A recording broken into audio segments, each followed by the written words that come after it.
Hello, my Craftables crew. This is David Landis, the creator of Kooky Craftables. And today, we're going to celebrate the Mandalorian and build Grogu, also known as Baby Yoda, in papercraft form. Nope, I'm not kidding. We'll also take a closer look at this Disney Plus show and even go behind the scenes to discover some of the secrets of its production. You'll see the step-by-step process of how to make this paper toy, and we'll jump into the nostalgia time machine, and I'll tell you how Star Wars kicked off my obsession with inventing papercraft as a kid. And finally, you'll witness the shocking force power that this paper toy actually has. After watching this video, head over to kookycraftables.com to download this easy DIY papercraft project absolutely 100% for free. You're welcome. You can print this project on any paper you like, but my favorite paper is 65-pound uncoated cardstock. Grab your scissors and start cutting. Kooky Craftables are specifically designed to be cut out easily with only scissors.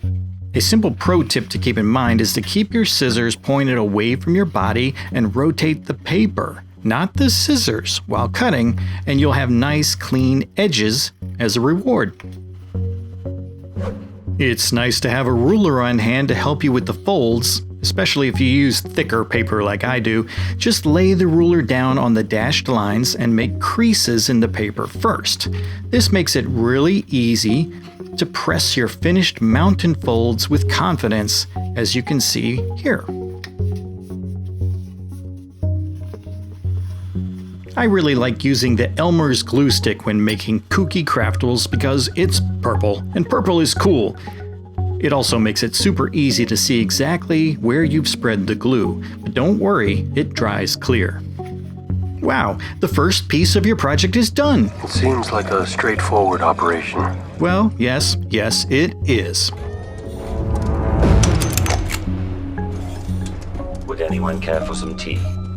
No thank you, but it might be nice to take a short break and talk about...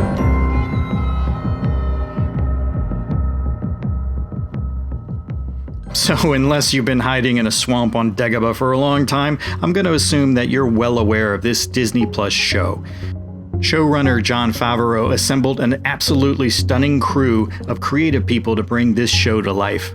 To be honest, my enthusiasm for the modern Star Wars cinematic universe has not been great, but the Mandalorian series instantly launched my imagination back to a long time ago in a galaxy far, far away. It achieves this by deftly combining nostalgia, story, and a wonderful cast of characters into an experience that feels like Star Wars. But surprise, surprise, the show is not just good because they captured what Star Wars feels like. The show is a nail-biting adventure. The show is a wondrous fairy tale. The show is a spaghetti western. The show is a touching story of father and child. And heck, it's a lot of fun. Just like the original movies, this show is breaking new ground with visual effects in ways you may not have even realized. When you get a chance, make sure to go watch the Disney Gallery series about The Mandalorian. When you do, you'll discover an amazing secret about how they pulled off the look of the show. They developed a mind-blowing soundstage that they lovingly refer to as the Volume. It's a 75-foot diameter stage covered in thousands of LED panels. This soundstage is much more advanced than the classic rear screen projection techniques they used in movies like the original King Kong. These photorealistic background graphics are rendered in real time by video game engines that know how the camera is moving, allowing the scenery to shift along with it. So again, check out this special documentary on Disney Plus. I especially recommend that you watch the episodes about the technology, the practical effects, the process, and the musical score. It's inspiring to learn exactly how this show is created. But for now, let's return to making our paper toy. This second piece is exactly like the first one. Same cuts, same folds, and same areas for glue. Here's an interesting stat. YouTube tells me that 95% of my viewers who watch this video are not yet subscribers. And I get it because I just started this channel, but I have a huge favor to ask of you. I'm working hard to get to 1,000 subscribers because it will unlock lots of cool stuff I can bring to this channel. It will enable my community tab, and it will allow me to do live crafting videos. And you won't want to miss my next project coming soon. So please, please, please, if you have not already done so, subscribe. Your support would honestly mean the world to me.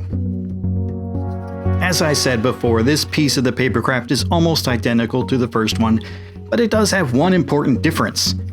You'll notice that it has these little areas that tell you exactly where to glue Grogu's ears and arms in place.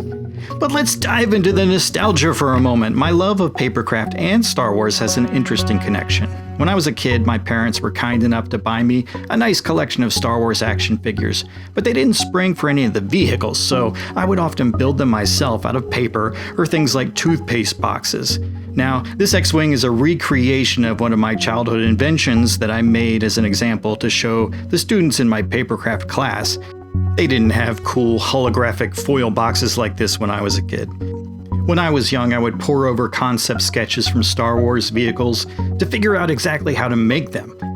One of my biggest creations was about a half-scale snowspeeder made out of refrigerator boxes that my friends and I could actually sit in.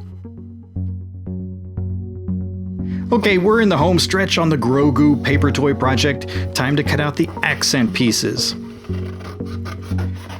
When scissor cutting your construction sheets, always cut them into easy-to-handle chunks. Each chunk should contain a single piece of your papercraft. It makes it way easier to do your fine-tuned cutting. Grogu has 2 ears and 2 arms,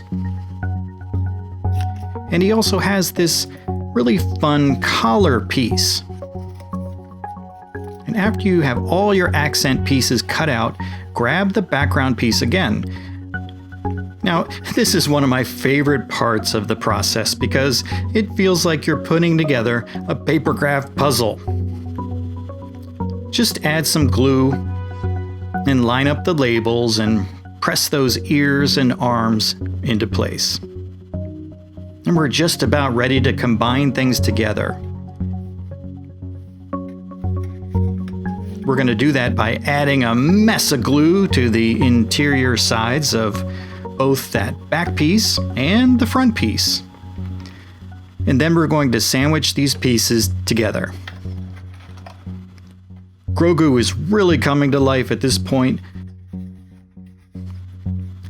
And just as the toys and the art of Star Wars has inspired me throughout the years, they've also inspired the creators of The Mandalorian. Wonderful Easter eggs pepper the show, like the appearance of the Imperial Troop Transporter. Or just grab some classic art of Star Wars books from the shelf and bask in the beauty of the original conceptual illustrations by Ralph McQuarrie. It's wonderful to see these Star Wars deep cuts finally being brought to life. And yes, some concepts from the past seem ridiculous, and sometimes nostalgia can cloud your judgment when you realize that not everything is quite as great as you remember. But what The Mandalorian ultimately proves is that if you take the time to craft an engaging story with love and respect for the source material, the Force will be with you. Always. Yeah, I had to say it. You knew I would. So are you ready to witness the Grogu Paper Toys Force power? Well, let's do it. Attach the collar piece so it wraps around the front of the papercraft, but you only want to add glue to the dotted areas right behind Grogu's ears. Well, hello there. This paper toy's force power is that he can change emotions quickly and easily. Cut out these bonus face pieces and then slide them under Grogu's collar to make him sleepy or angry, or maybe he's sad, or maybe he's a little bit grumpy. So head on over to kookycraftables.com and craft your collection today. Thanks for watching, and let me know in the comments what Kooky Craftables characters you'd like to see me invent next.